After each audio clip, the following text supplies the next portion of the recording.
សិល្បករត្រូវមានឥស្សរភាព4សម្រាប់បង្កើតស្នាដៃហើយត្រូវមានគុណធម៌វិជ្ជាជីវៈប្រចាំខ្លួនដែលមានគុណធម៌នៅក្នុងការថែរក្សាទាំងសារៈគឺបំភ្លឺទាំងក្រៅនិងបំភ្លឺទាំងក្នុងនៅក្នុងសិល្បៈមិនមានអញនោះទេ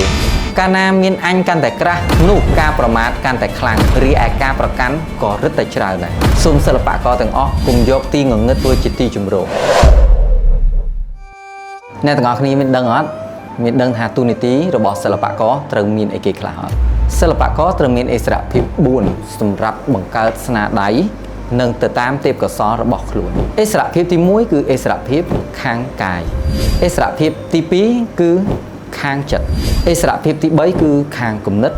និងឥស្សរភាពទី4នោះគឺខាងសង្គមឥស្សរភាពទាំង4ខាងលើនេះគឺចាំបាច់ដែលត្រូវឲ្យសិល្បករមាននៅក្នុងខ្លួនហើយត្រូវមានគុណធម៌វិជ្ជាជីវៈប្រចាំខ្លួនដែលមានគុណធម៌នៅក្នុងការថែរក្សាទាំងសារៈទាំងកំណើតទាំងថែរក្សានៅខាងក្នុងនិងរក្សានៅខាងក្រៅគឺបំភ្លឺទាំងក្រៅនិងបំភ្លឺទាំងក្នុងប្រព្រឹត្តតែអំពើល្អដោយវិច័យកម្មដោយកាយកម្មនិងដោយមនោកម្មហើយនៅចំពោះមុខគុណធម៌រឿងផ្ទាល់ខ្លួនគឺពិតជាមិនសំខាន់នោះទេនៅក្នុងសិល្បៈក៏ដូចជាសិល្បករមិនមានអញនោះទេកាលណាមានអញកាន់តែក្រាស់នោះការប្រមាថកាន់តែខ្លាំងរីឯការប្រកាន់ក៏រឹតតែច្រើនដែរសូមសិល្បករទាំងអស់កុំយកទីងងឹតធ្វើជាទីជំរក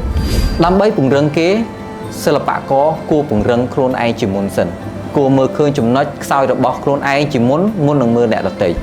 ស្នាដៃសិល្បករពិតប្រាកដគឺជាស្នាដៃដែលបង្កប់នៅក្របពូជនៃការស្ថាបនាសេចក្តីថ្លៃថ្នូរ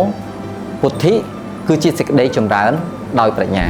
បេសកកម្មរបស់សិល្បករគឺជាការបង្កើតពន្លឺនៅក្នុងជំរឿចិត្តបេះដូងរបស់ទស្សនិកជនក៏ដូចជាសាធារណជនសិល្បករត្រូវតែមាន4ចំណុចនេះណា